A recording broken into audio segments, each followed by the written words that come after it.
'Twas the night before Christmas, when all through the house not a creature was stirring, not even a mouse. The stockings were hung by the chimney with care, in the hopes that St. Nicholas soon would be there. The children were nestled, all snug in their beds, while visions of sugar plum danced in their heads.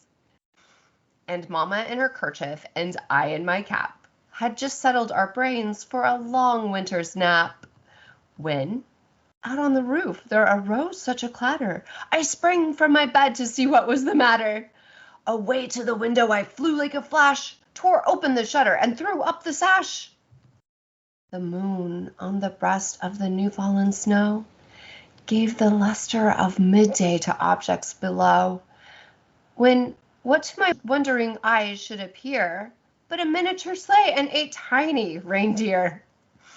With a little old driver so lively and quick, I knew in a moment it must be Saint Nick. More rapid than eagles his coursers they came, and he whistled and shouted and called them by name. Now Dasher, now Dancer, now Prancer and Vixen, on Comet, on Cupid, on Donner and Blitzen, to the top of the porch, to the top of the wall, now dash away, dash away, dash away all.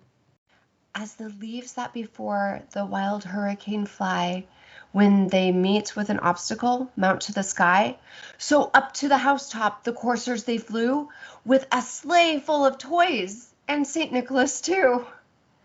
And then, in a twinkling, I heard on the roof the prancing and pawing of each little hoof. As I drew in my head and was turning around, down the chimney St. Nicholas came with a bound.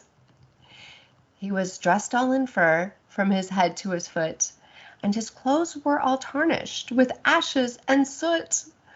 A bundle of toys he had flung on his back, and he looked like a peddler just opening his pack. His eyes, how they twinkled, his dimples how merry. His cheeks were like roses, his nose like a cherry. His droll little mouth was drawn up like a bow, and the beard on his chin was as white as the snow. The stump of a pipe he held tight with his teeth, and the smoke, it encircled his head like a wreath. He had a broad face and a little round belly that shook when he laughed like a bowl full of jelly. He was chubby and plump, a right jolly old elf, and I laughed when I saw him in spite of myself. A wink of his eye and a twist of his head soon gave me to know I had nothing to dread. He spoke not a word, but went straight to his work, and filled all the stockings, then turned with a jerk, and laying his finger aside of his nose, and giving a nod, up the chimney he rose. He sprang to his sleigh, to his team gave a whistle, and away they all flew, like the down of a thistle. But I heard him exclaim, ere he drove out of sight, "Happy Christmas to all, and to all a good night."